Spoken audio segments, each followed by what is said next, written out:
I'm honored to be here, gentlemen. For what Dr. Flippin has been doing for decades in our community. I'm honored to even be a part of it. And quite honestly, 30 years ago, I would have been one of those young men that should have been a part of this platform. Because part of my story, guys, is born working class family in Decatur, Georgia. I started my first business at 12 years old. I bought my first house when I was 19. I made my first million by the time that I was 25. Wow. Because I did not have good role models, I didn't have anybody in my community that understood money at the next level. I lost everything and went from living in a 10,000 square foot home to literally being homeless, sleeping in a 9x9 storage unit on Mountain Industrial Boulevard in Tucker. It was at that point that I made the great change in my life and started chasing significance. I wanted to do something of value to the world. Within 3 or 4 years after being homeless, I was helping to run a $20 million nonprofit organization that had a presence in 10 countries. That's how I got to know you, Dr. Flippin, when we started coming to Greater Phoenix Road. About 3.5 years ago, I retired. My wife, who you can watch tonight on Nightly News,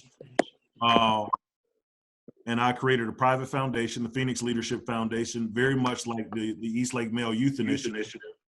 Our whole goal is exposure. And I think we got a little bit of echo and feedback out there. But our whole goal is exposure. And I made myself a promise and her a promise that I'd never get another job again because I wanted to get back to entrepreneurship. I wanted to generate wealth for myself. I wanted to control my own destiny until I got this opportunity with the Herman J. Russell legacy. Herman J. So for those that you want to be entrepreneurs, you've got to know the name Herman J. Russell. And this is the part that's really inspirational. And Mr. Torrance, personally from me, I'd like to get a copy of the book for every young man that's in your program. His book, Building Atlanta, is inspirational when it talks about the journey of a young man growing up in Atlanta and creating something special. Herman J. Russell, at one point, he had created the 4th largest Black-owned business in the history of America. Grew up in Summer Hill, built his first for-profit property at 12 years old. By the time he was 32, he was running a $120 million organization, and this was 60 years ago. This is the brother that helped integrate the Chamber of Commerce in the city and in the state. This is the brother that helped underwrite the civil rights movement. You got to think about it this way. He had a pool inside his house in the 40s. And you got to think about history, guys. You know what was happening in the 1940s in the Jim Crow segregated South. This is the brother where a young Dr. Martin Luther King, before he was Dr. Martin Luther King, used to go over to his house and swim and talk about changing the world. Half of our skyline was built by this man. And even today, after his death, H.J. Russell and Company is the largest African-American owned construction firm in the country. Concessions International is the 6th largest airport concessionaire. Anybody taking a flight anywhere, been on a plane? Raise your hand if I can see you there. So any of you guys that take a flight, the next time you are able to take a flight and you leave out of the B concourse, every restaurant, everything that you can shop at, every store is a part of the Russell legacy. So when I had the opportunity to actually carry that legacy forward, it was powerful. Anybody been to Pascal's restaurant downtown? No? Absolutely. Well, directly across the street, again, if you could think of a Black man 64 years ago, building a building that is 50,000 square feet and a full city block wide, 60 years ago. This was the headquarter building for H.J. Russell & Company. And part of his story is my story. I was a horrible student, guys. I was the worst student ever. I treated school like construction work. I had latchkey kid. I was a latchkey kid. That meant when I came home, my parents weren't there. The boys on my street used to get in all kind of trouble. I treated school like construction work. At 3 o'clock, here's my lunch pail. Here's my hard hat. Y'all leave me alone. Don't bother me until tomorrow. I was terrible at doing homework, but I was really smart. I used to drive my teachers crazy. But what I did realize, though, is my role models weren't just like Maynard Jackson and Martin Luther King. My role models were based on people's ability to shake the walls of my house when they drove by. I don't know if people really do it anymore. They still put big speakers in cars. Frank, Hunter, bass, boom, everything. Yes, well, sir. It was big when I was growing up. So I used to hang out every day right on Candler Road Flea Market. Glenwood Road used to have a shop over on Covington Highway. I used to hang out at local speaker shops every day because I was absolutely enamored by it. I used to sweep up, ask a ton of questions, and I taught myself how to install car stereo equipment. At this point, I'm 11 years old. And here's where everything changed for me. I was riding my bike to the barbershop. Never forget it. Candler Plaza Barbershop on Candler Road. And when I was growing up, you could have put a Bentley next to a Ferrari, next to a Bugatti, and I'd have taken a Mustang GT 5.0 every day of the week. And I was riding to the barbershop, and as I pull up, I almost lost everything because I saw a black-on-black convertible Mustang GT 5.0 parked illegally in front of the barbershop, and I lost my mind. I threw my bike down, ran into the barbershop, and screamed out, "Whose car is that?" My barber was cutting somebody's head. If we're over now, where's everybody from? Are we all from the Eastlake area? I'm from Decatur. Decatur? Yes, sir. Well, as y'all know, man, you don't leave anything unlocked on Candler Road, right? Even back then. And so I threw my bike down, ran into the barber shop. Like, whose car is that? My barber's cutting somebody's hair, and he gives me the nod. And y'all know what the nod is. It's a universal brother symbol for that's me. So from where I was from, the only people that had the kind of money to afford that kind of car, you know what kind of work they did. So when I sat down in his chair, as a matter of fact, as I was asking about the weather, I was like, "John, I didn't know you were a dope boy." He cursed at me. I'm 11 years old. He screams at me, "Shut the F up, turn around, and count how many chairs you see in this shop." I counted, he said 10. I said, well, I said 10. He said, well, each one of these barbers pays me $50 a week to cut hair in my shop. Do the math, Jay, you're smart. So I started doing the math. He said, before you finish, boy, I got 2 more shops just like this. Finish the math. So little young Jay Bailey was like 0, 0, 0, comma, start adding it up, add the 0. And before I could add it all up, he said, boy, I'm an entrepreneur. Because what you guys have to realize is my entire life at 11, I was still that kid who was not very good in school, but I was enterprising. I was the kid who used to sell popsicles, and I made out on the ice tray in my driveway. I was so cold with it, y'all. I used to charge people 50 cents to fight in my backyard so they wouldn't get caught in the front yard. I had a whole lot of hustle, but I didn't know what it was. And so when he whispered in my ear, boy, I'm an entrepreneur, I own my business. What you need to do is go find you something you love and go make money doing it. Nobody in my life had really put a name around it. Nobody had told me about entrepreneurship. Nobody had told me about owning things. My bike ride home fundamentally changed my life. I started questioning everything. Who owns the tire shop? Who owns that wing shop? Who owns McDonald's? Who owns the public library? Mom, Dad, do we own our house? We do. Self-esteem, self-confidence goes up. If you cut across my grass now, I want to fight because it's our grass. And so this is where I started to think that I wanted my own business. And what did I love more than anything else? Car stereo equipment. So I taught myself how to install car stereo equipment. True story. I stole a magazine out of one of the shops. It was actually up on Candler Plaza, Candler Flea Market on Candler Road. And I read it cover to cover. Because just like in school, guys, you could give me a book 1 page thick for homework in school, and I wouldn't read it. You give me a book 1,000 pages thick on how to rewire a Honda Accord, and I read it cover to cover. So I read this magazine cover to cover, and I found in it an article that said that I could buy a speaker wholesale. Now, I didn't know what the word wholesale meant, for less than I could buy it in the store, and it didn't make any sense to me. So I called the 1-800 number that Monday, and as God would have it, he sent me the right customer service agent. And here I am, 12 years old, trying to sound like I'm 25 on the phone with this lady. And she explained the whole concept of wholesale and retail, and I was sold. At that day, I created the House of Boom. And on the side of my house, I used to install car stereo equipment, and I was making anywhere from $300 to $1,000 a month as a 12, 13, 14-year-old kid. The worst beating I ever got in my life was because I didn't really know how money worked even back then. And I knew my dad had this little card. You could put that card in the machine and you can type in 4 numbers and money would come out of that machine. So I borrowed his car while he was sleeping, rode my bike up to Wesley Chapel Road, took $400 out of his ATM and literally started my first business, bought my first inventory. Now, you got to think, this is the 80s, and my dad was a postal clerk. So he did not make a lot of money.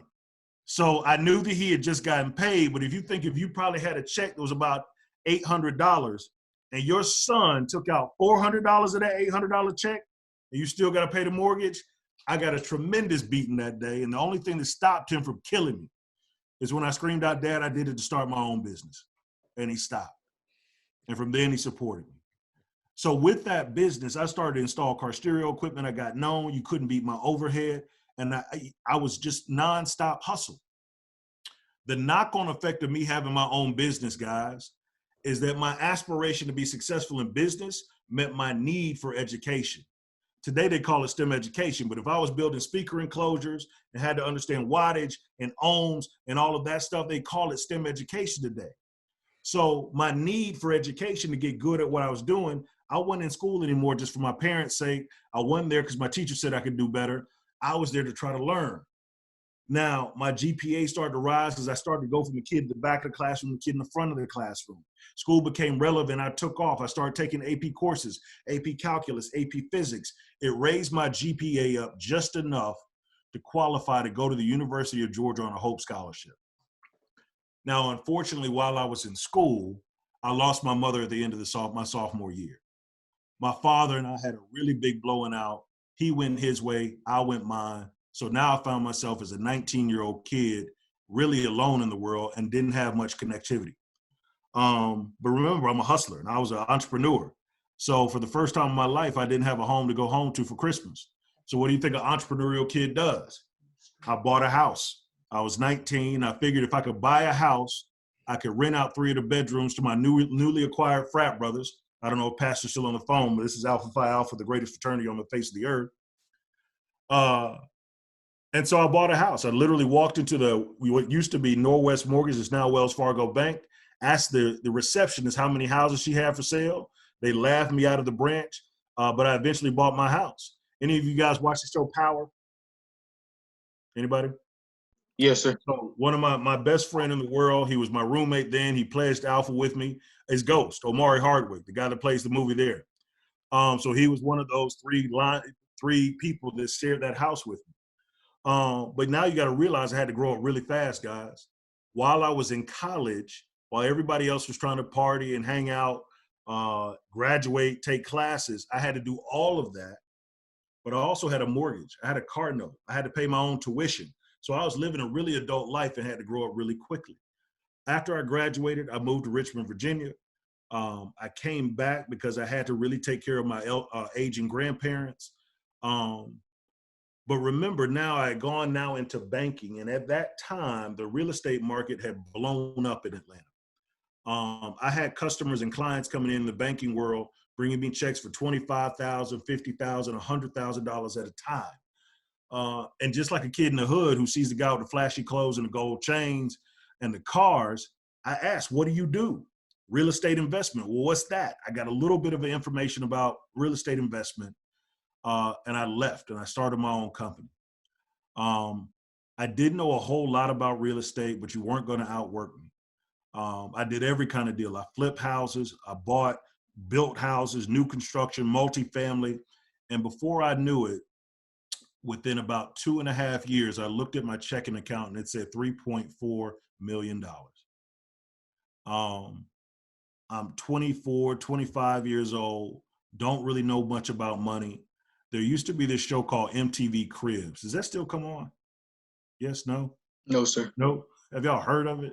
Yes, sir. Okay. I remember I had a little condo downtown Atlanta. I was watching MTV Cribs. This is where they show off, rich people show off their houses. And Usher was on the show. And Usher had this house in a neighborhood called Country Club of the South. And I thought, I later found out Bobby and Whitney had a house there. All the athletes and entertainers had houses there. And back then we used to call them ballers. So I thought I was a baller and I had all this money. So I knew that I had to have a house over there too. At the time I was driving a big Mercedes S500. So I drove my Mercedes S500 up to Country Club of the South, went by the bank that I used to work at, got a $100,000 cashier's check, bribed the guard at the private gate, $100 to drive through, found a house on the hill, called the real estate agent from my car phone, said, I'm sitting in front of your listing on Old Southwick Pass. How soon can you be here with a contract? I can close in 2 weeks. Here I am, 25 years old, living in a 10,000 square foot home, throwing parties every week, blowing money fast in the clubs, living the lifestyle that I thought being young and Black with money. I just got all my money role models from TV, from music videos. But the other piece of that, guys, is this. Throughout my life during this time, I had suffered tremendous losses. So I told you that I lost my mother at the end of my sophomore year. But in the next 6 years to follow that, there was just a series of losses. So I had to bury all of my grandparents. I had to bury my college sweetheart. My first cousin got killed from gang violence, got shot in the face. Every year there was something else happening where I was experiencing a loss. And so money became my crutch. Everything was circled around money. I isolated myself and it was just about spending. But I will tell you this, gentlemen, when you got the nice car and you got the nice house and you got the nice things, everybody is your friend. And when you have the nice car and the nice house, everybody assumes your life is perfect. But here I was, a very young guy doing very well, but utterly depressed and didn't know how to deal with it. So when the market tanked and I lost everything, guys, I went from living in that 10,000 square foot home to literally sleeping in a 9x9 storage unit on Mountain Industrial Boulevard in Tucker, Georgia. I was homeless. I could not go back to my dad and tell him that I had failed. And so now I found myself in a place where I had to dig myself out of a real hole. And what happened, man, while I was there, I was thumbing through an old photo album because I had my whole world in this little storage unit. I was thumbing through a photo album and I started to see all these random pictures of kids with my family. They weren't my cousins. They weren't like the people I grew up with. They were random kids and they were at Christmas. They were at Thanksgiving. And when you're depressed, guys, not only do you lose and try to forget about the bad things, you forget about some of the good. My mother, when she lived, she was a juvenile justice worker. She was a caseworker. And she knew then, like I live by now, you take a kid in a bad environment, no role models, compounded hopelessness for 10 or 15 years. Why are you surprised he's got a gun to your head? If he doesn't value his life, how can he possibly value yours? She used to take these kids out of lockup, pluck them out of detention centers, bring them down to Christmas dinner, put them around a whole new situation, expose them to a whole new life, put them around love. She was the first philanthropist that I had ever known. And every year, Ryan in the corner, Ryan Gibbs, Ryan, every year she used to do the same thing. She'd be like, Ryan, go grab that box, baby, under the tree. Ryan would go grab that box and it would say Ryan on it in big letters. Ryan would tear into that box and it'd be a gift that Ryan would really want. We didn't have a whole lot of money, but my mom used to make me make my Christmas list in August so she could save up the money to buy Ryan the gift that he would really want at Christmas so he would feel seen and he would feel loved. At that moment, guys, I started to remember all of these memories of how my mother used to give back, how she used to make sure that I gave back to those that did not have, even if we didn't have a lot. So I realized at that point, by the world standards, I had been successful. The world standards told me by the clothes and the cars and the houses and the partying that I was successful, but I had zero significance. I had done nothing to put a dent in this world. I had helped nobody out. There'd be days that I spent $10,000 in a night in a nightclub, but there was some scholarship in my mother's name. And how was that possible? So as I started to shift my life to now living a life of significance, everything from there changed. I had to borrow a car to go to my first interview for an organization called Operation Hope. Didn't have a car. I was sleeping on my boy's couch. And I started with an office in the sub-basement of the building. There were no windows. It was more like a closet. By the time that I left 8.5 years later, We were one of the largest organizations in the Southeast. We were on the 40th floor of an office downtown. We had grown it from 0 to now helping over 160,000 people just in the Southeast and several 100,000 around the world. This new opportunity we have now, though, although the time at Operation Hope was special, this new opportunity that I'm a part of now at the H.J. Russell Center is the most significant thing that I've ever been a part of. Now, taking that 54,000 square feet that I told you about that Mr. Russell built brick by brick, to create this space for those of you that want to start your own business, want to control your own destiny, want to run your life in that way, having all of the best resources in the world under one roof to be able to teach our communities how to move forward. In every city, there are both sides of the tracks. And in Atlanta, it's Buckhead and Bankhead. And I believe firmly that the only difference between Buckhead and Bankhead is access, opportunity, and exposure. That's it. You got kids in Buckhead that want to be doctors, lawyers, accountants, consultants who run companies. You got kids over in Bankhead that want to be rappers, athletes, and dope dealers. Why? It's what they see. So what Mr. Torrance is doing is literally bringing and exposing all of you guys to different things and different opportunities. And that's what I want to do with the Russell Center, to help our people grow their businesses and live out their dreams. It's a hard fact, guys. In the city of Atlanta, although many regard it as the Black Mecca, in the city of Atlanta, we're the worst city in the country for what they call income inequality. And we're the worst city in the country when it comes to economic immobility. A child born into poverty in Atlanta, Georgia, has less than a 4% chance of reaching the middle class. And we got to change that, and you guys have to be a part of that. So, you know, my story has always taught me, man, that you have to lean into the pain. Those of us that will lead this world forward are those that can effectively manage pain. And as Black men, it is something that it's almost our birthright that we must be able to manage pain. I'm sure, Mr. Torrance, you guys have talked about what's happening with EMYI down in Brunswick. You hear stories every day where people that look like you and I have a mark, and we must overcome it in every way. So, gentlemen, it's all things are possible, even when you think about my story, tremendous losses, thinking about Mr. Russell with a severe speech impediment coming out of the Jim Crow South. Our people have always been resilient. Our people have always been powerful. And one of the things that I say to most people, guys, as we start to think differently about our role on this planet, one of my personal mottos is plant seeds that will grow trees whose shade you may never sit under. Plant seeds that will grow trees whose shade you may never sit under.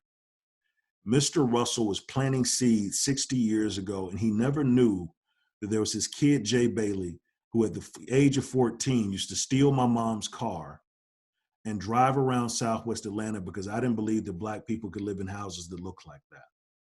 Little did he know that through his efforts 60 years ago, he provided the opportunity for thousands of Black entrepreneurs to live out their dreams and create their own pathway. So as I look at each of you and you start to talk about your dreams, and if you want to take your phones off mute or your computers off mute, I want to hear from you. Martin, I want to hear, what's your dream? DeCorian, Hunter, Brock, Ryan, Frank, even Robert, Mr. Torrance, talk to me. Martin, what's your vision, brother? What's your goal? My personal goal is to be a lawyer, but my life goal is to open a school. My man, Martin Washington, school owner. I love it. Creator of a school. We're going to claim that. What about you, Mr. Bush? I want to be an entertainer, like a Renaissance man, like from music to arts to acting and filming and directing, like that. My brother Bush, he wants to be a full-blown Renaissance man, entrepreneur, entertainer. Yes, sir. Yes, sir, Mr. Gibbs. Yes, sir. My dream is to become a civil rights attorney, so I can just turn basically the law is not written for us, and I want to make a big impact in just trying to change it for all of our brothers and sisters. My brother. What about you, Brock? Are you on mute? You can't take it off mute. There we go. I don't know yet. I'm just trying to make up my mind. Well, we're going to work on that. You got a good brother like Mr. Torrance here to help you with that. Love it. What about you, Mr. Goins? Hunter? After high school, I plan on going to Morehouse College and becoming a sports medicine doctor. My man, let's go. What about DeCorian? I see you there trying to hide. I got you. It doesn't work with Zoom, man. I can see the top of your head. So what you got, DeCorian? Oh, maybe you can't take it off mute. Do I see Jordan? Is Jordan one of you young men as well? Excuse me, Dr. Torrance, you can take people off mute yourself if you like. Just scroll over their names and unmute them if they're having trouble. Okay, Jordan, are you there? Yes, sir. Talk to me. I want to hear these dreams. There's a reason I want to hear them. I tell you, let me, while Jordan is becoming unmuted, if that's the problem, I want to say something, Mr. Bailey. One of the things that stood out in your story was the term "a life of significance," and you had shared how you had made money, become a millionaire, and bought this and bought that and achieved material success, but there was still something missing. Absolutely. And I can relate to that myself. I was a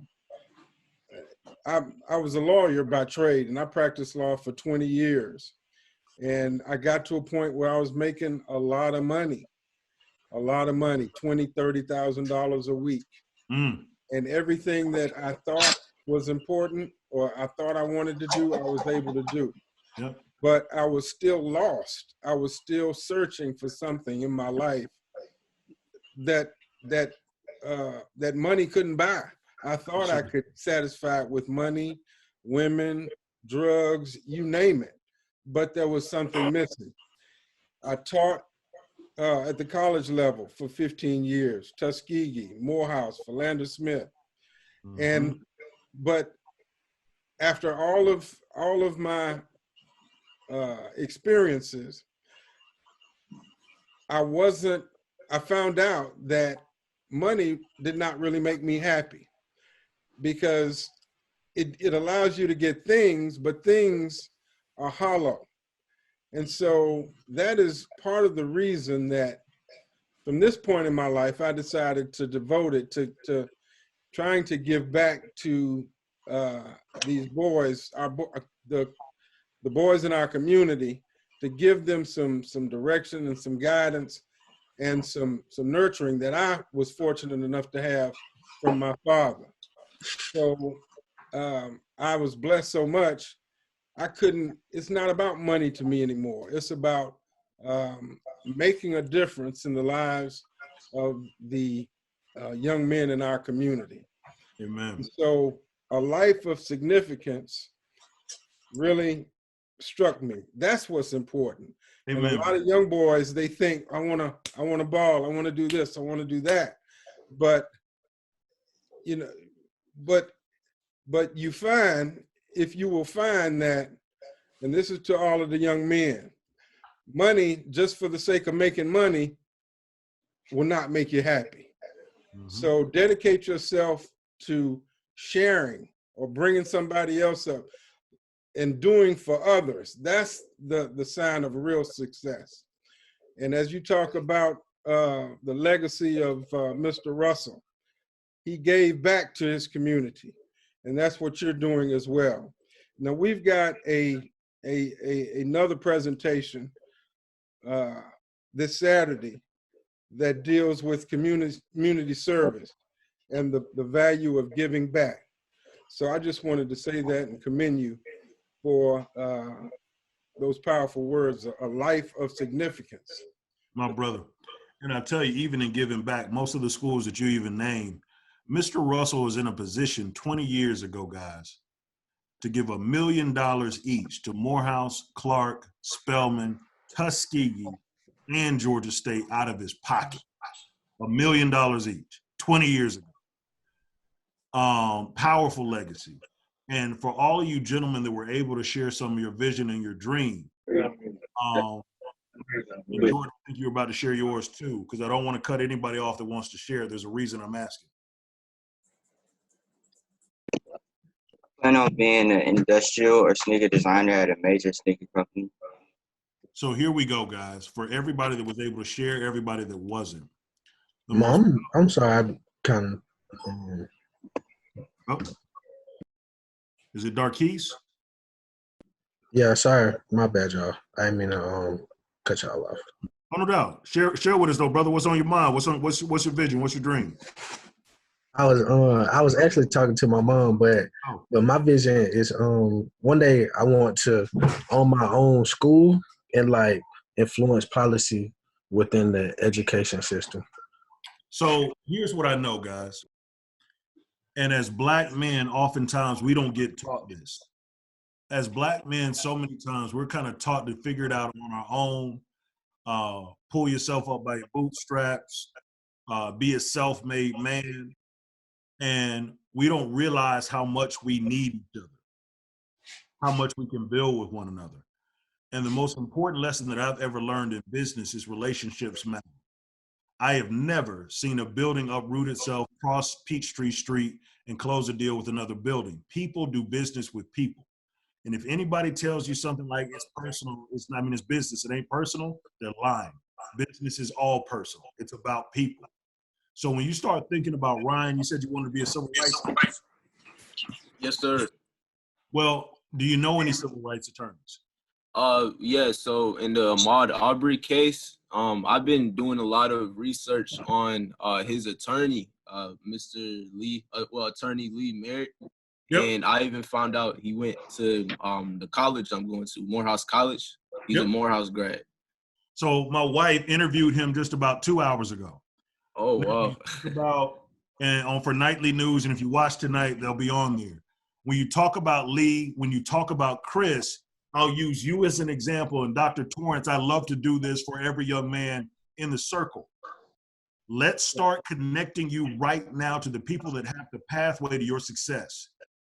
Mr. Martin said that he wanted to open a school. Ryan, you want to be a civil rights attorney. Everybody that shared, let us figure out a way to connect you to the type of people that have done it at the highest level. Artesius Miller, Dr. Artesius Miller, Martin, opened a school, one of the most successful charter schools in Clayton County. He's a Morehouse man. He's a Princeton grad, I believe, for his PhD, but he's a bad brother and has gone through all of the arrows of opening a school. But Darquise also said that he wanted to open a school and change policy. So how are you, Martin, and Darquise starting to think about how y'all can grow and build together? Hunter, what did you say that you wanted to do again? Be a sports medicine doctor. Sports medicine. So I'd connect you with Bryant Ball, who at the age of 29 retired from the NFL, and the boy is only 36, and he still gets a check from the NFL, and he only had to work for 7 years. Crazy. He was a trainer at the University of Georgia, always wanted to go into sports medicine. He worked for 7 years in the NFL and was able to retire with 70% of his income and free to do whatever he wanted to do for the rest of his life. And he'll receive that check for the rest of his life. Mm. Wow. But you need to know Brian so you can understand what not to do and what to do. So for any of the guys, the brother that said he wanted to be a Renaissance guy and do entertainment, I think that was you, Mr. Bush.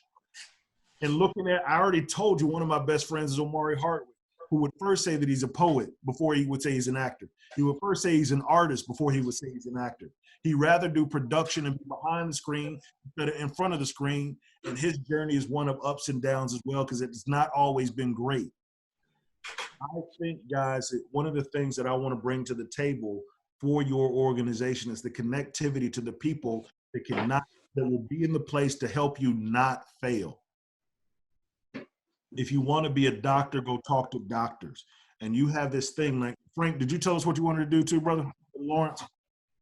No, I did not say it. I would like to become a psychologist. It's one of my goals. I do a lot of different stuff. So thank you for asking. Mm-hmm. But brother, even as a psychologist, if you know what side of psychology you want to go into, be it sports psychology, or if you're talking about being a therapist or whatever lane that's in, let's connect you to Black therapists and Black psychologists that are able to help you find that chart and chart that chart. If back to my story, had I had role models that understood what to do with money, Had I had the kind of role models that could develop roadmaps for me when I was a 25, 26-year-old kid with $3 million in the bank, what I would have been able to do with the right role models who understood how to handle that money, I would have been in a much different position than I am right now. Dr. Torrance was once a lawyer. Any of you guys want to be lawyers? Talk to him not just about the mentorship within the program, but talk to him about his journey as a lawyer. He went and lawyered at a very high level, making what most people strive for, the kind of money that most people strive for. But he is a prime example of somebody that is telling you, I reached the highest height of my profession, making the kind of money most people dream of, and I still was not satisfied. Fellas, I implore you, as you go into this summer, whatever your dream is, and Ryan, I got you. With Chris and with Merritt, I can connect you to both of those guys. Mr. Washington, with Artesius, and Dr. Torrance, if you could help me with that. And Absolutely. Chris on the line too, she can hold me honest for it. I can spend a day and start connecting these guys. If you guys give me your name, where you're in school, and your age, and then a sentence or two, and that's it, about your biggest dream, your biggest vision, where you want to go. I want to connect you to the people that can help you get there. Wow. And that part is most powerful. Because yes, Ryan, if you became an intern in Lee Merritt's office, Chris Stewart's office, right? Or Ben Crump's office, and how old are you now, brother?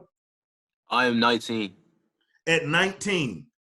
And if you did that for the next 4 years, maybe 5, as you went through law school, and every summer out of law school, you interned in their offices and learned everything from some of the youngest, hungriest, best civil rights attorneys in the country right now. Where do you think you are at 25? I'm ahead of the game. Everybody, it takes them 10, 15 years to get what you got in 5 years with some of the best in the world. So at 25, you're dangerous, where it took Chris to get to 35 when he was dangerous. He's now changed the trajectory in the course of history because he's now got you to a level of dangerous at 25. You see what I'm saying? Yes, sir. That part is where we miss, where we start to think that we don't need each other, and we do. So Dr. Torrance, as a final word, really, and if there are questions, absolutely, I'm here. Mm-hmm. I want to be a connector to those that have a dream, that have a vision, and let's connect them to the people that can see it all the way through, that have been through it, that have done it, because that is what our young men need more than anything. Whoever said it about the laws written on the books do not favor us. Absolutely. Absolutely, Mr. Bailey. One thing I always tell the boys is that life is about relationships. Amen, brother. I think you said, you alluded to the same thing. And so your willingness to take the context that you've developed over a lifetime and try to plug them in with mentors for doing the things that they aspire to do, that's more valuable than giving them money.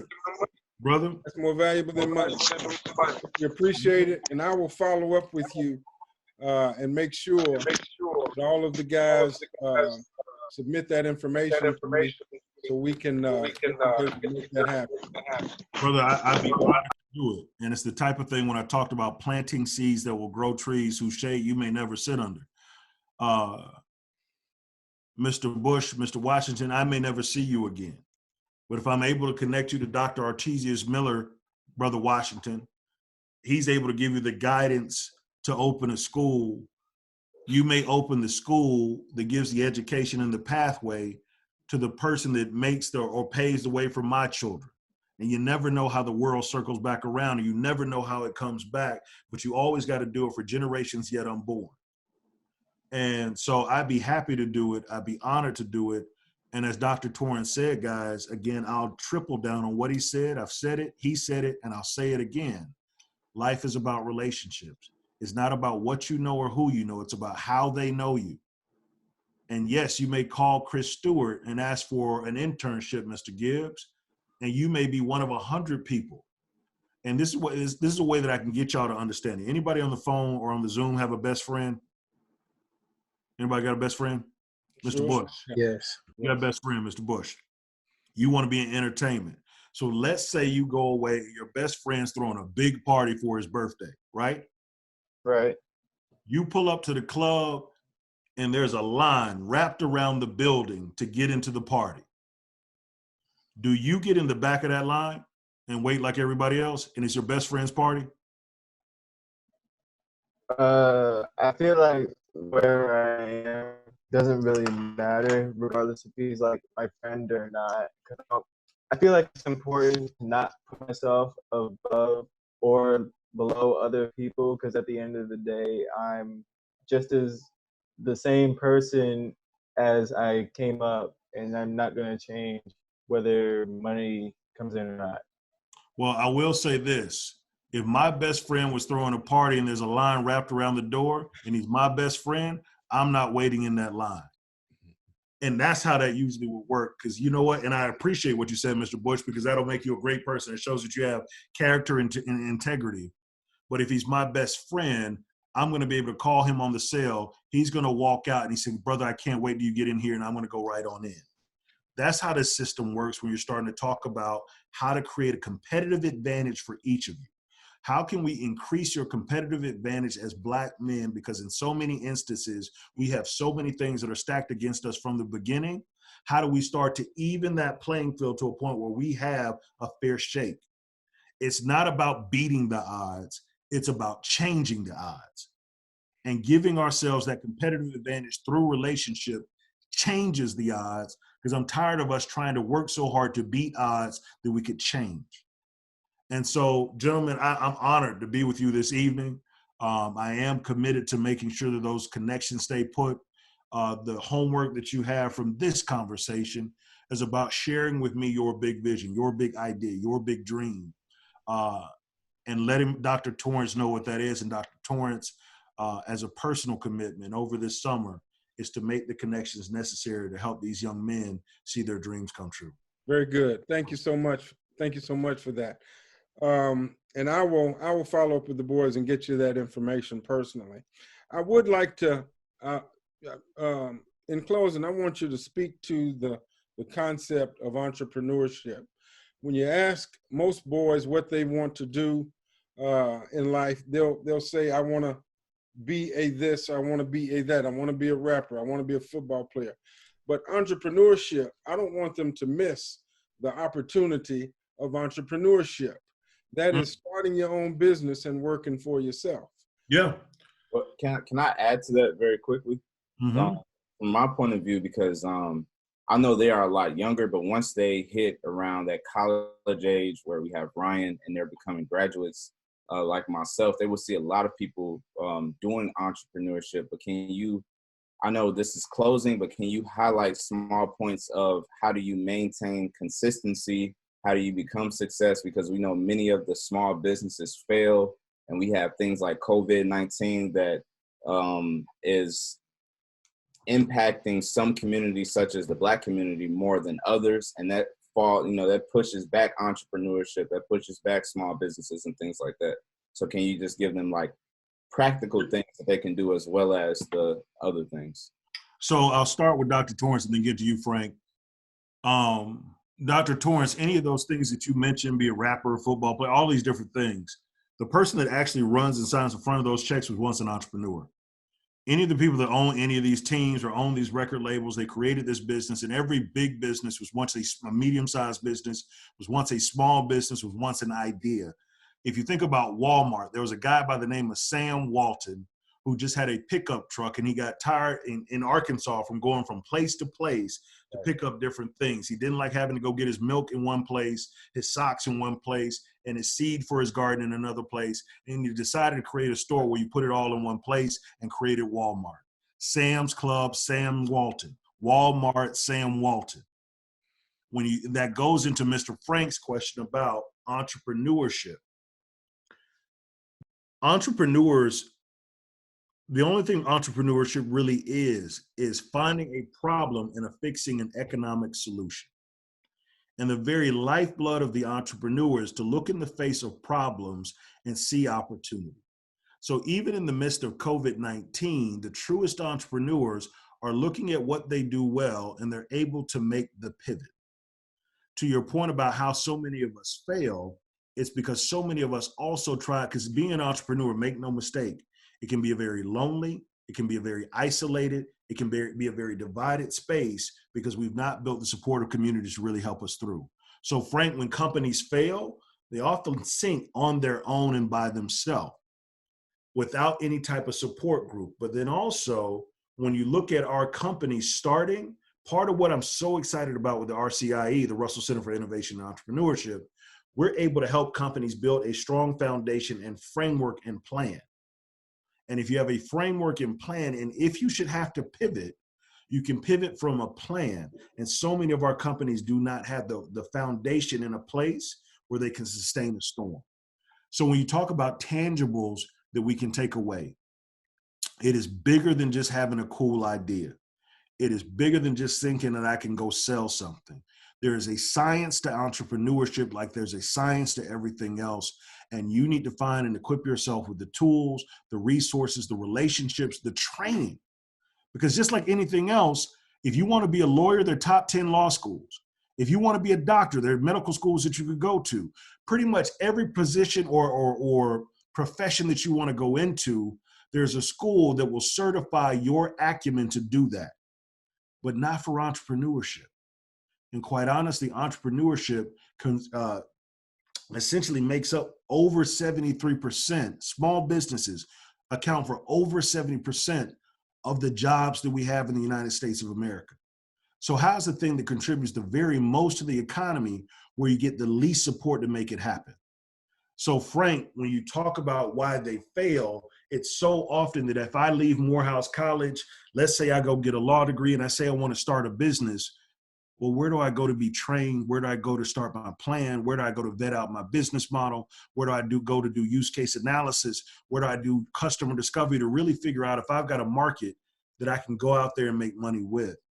Seek out the assistance. Even if we don't have a center like the Russell Center, you've got to do the study. You've got to create the plan. I think far too many of us think just because we think it's a good idea that the whole world will. And yeah, guys, I think that that for entrepreneurs, more than anything else, when we talk about wealth gap, the average wealth gap between Black and white is 12-1. But when you compare Black entrepreneurs to white entrepreneurs, that number goes from 12 to 3-1. It is the greatest equalizer of income inequality that we know. And when we start to talk about innovation coming from our neighborhoods, nobody understands problems better than we do. I tell people all the time, you can't tell me that there's somebody more innovative on the planet than a single mother with 2 kids making $17,000 a year. If you can show me how she makes it happen month after month, you're showing me a level of brilliance that many very seldom even experience. If you talk about your local corner boy, your dope boy, you're showing me a kid with no formal training, no degree in chopping dope, but he understands import, export, wholesale, retail, supply, demand. He's just got bad role models. I think now when we think about why businesses fail within the first 3 years, most people say it's all about not having access to capital. And I actually push back on that. It's not about access to capital. It's access to customer base and having a plan to weather storms. And that's part of the mission of the Russell Center, is to make sure that our companies have the capacity to grow, to scale, to have the plan to pivot, and have the resources available to make that call when they need help. Thank you so much, Mr. Bailey. I would like to continue this discussion at a later time, and actually not virtually visit, but visit the Russell Center in person once the COVID virus precautions are relaxed. Oh, brother, I'd love to have you over. It's an amazing thing that we're building. Not only is it the 54,000 square feet, we also own the 41 acres that surround that building. Wow. Wow. We're directly across the street from Morehouse, Clark, Spelman, Morehouse School of Medicine, ITC, Morris Brown. We're going to create something very special in the city of Atlanta.